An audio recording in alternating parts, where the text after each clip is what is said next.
ये है L, ये है M, ये है A, ये है B। A B के समांतर है, जो कह रहा है प्रश्न वो ये कह रहा है कि A और B समांतर है, L और M समांतर है। ये जो कोण है ये 100 डिग्री का है। हमें बताना है ये x कितना है, हमें एक बताना है कि ये y कितना है, और हमें एक ये भी बताना है कि ये z कितना है। देखते हैं। अभी हमें पता है कि ये रेखा और ये रेखा एक दूसरे के समांतर है। इतना अगर हम चित्र भूल जाएं तो हम ये कह सकते हैं कि ये एक समांतर रेखा है और ये जो L है ये इसको काट रही है। और अगर L इसको काट रही है इस तरीके से, तो हम ये कह सकते हैं कि ये 100 जो है, और ये कितना होगा, ये वाला जिसको अभी हमने कोई नाम ही नहीं दिया, इसको हम कह सकते हैं कि ये 100 होगा। क्यों होगा? क्योंकि ये दोनों जो है वो संगत दिख रहे हैं हमें। भाई इसका मुंह इस तरफ जा रहा है, इसका भी इस तरह से जा रहा है, ये एक 7 बन रहा है, ये एक 7 बन रहा है। ये दोनों समांतर रेखा है, ये एक तिर्यक रेखा है। ये अगर 100 है तो ये भी 100 है। ये अगर 100 है तो y कितना होगा? भाई ये अब पूरी एक रेखा, ये बन रहा है एक रेखी युग्म।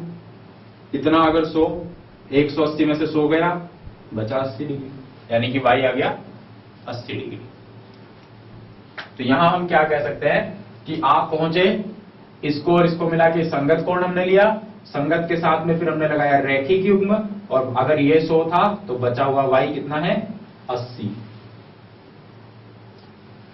फिर हम लगा सकते हैं, अभी हमने इन दोनों समांतर को लेकर लगाया था, अभी हम दोनों को इस दोनों को समांतर ले लेते हैं कि अगर ये दोनों भी समांतर हैं, ये इसको काट रहा है तो इसका मुंह इस तरह खुल रहा है, इसका भी इसी तरह से खुल रहा है। ये 7 है तो ये भी 7 है, मतलब 100 और x जो है वो संगत कोण है। तो 100 और x अगर संगत कोण है तो हम कह सकते हैं कि x बराबर कितना? 100, क्योंकि संगत है, ये इस तरह से, ये भी इस तरह से। और जिस तरह से आपके पास ये था, आपने y निकाला, बिल्कुल उसी तरीके से ये आपके पास दिया हुआ है, आपको z निकालना है। तो जैसे ये 80 निकला वैसे ये भी 80 आपका निकल जाए। तो हमें बस नियम सोच के चलने हैं, हमारा काम हो जाएगा।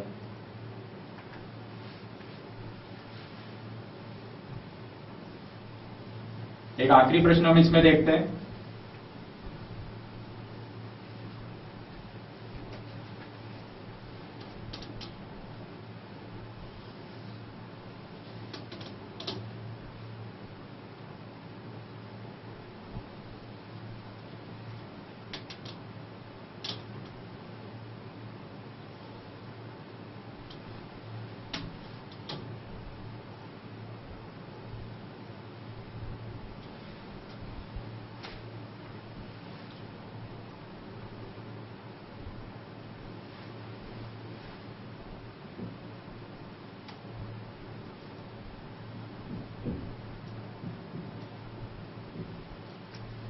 ये है 70 डिग्री, ये है x, ये है y।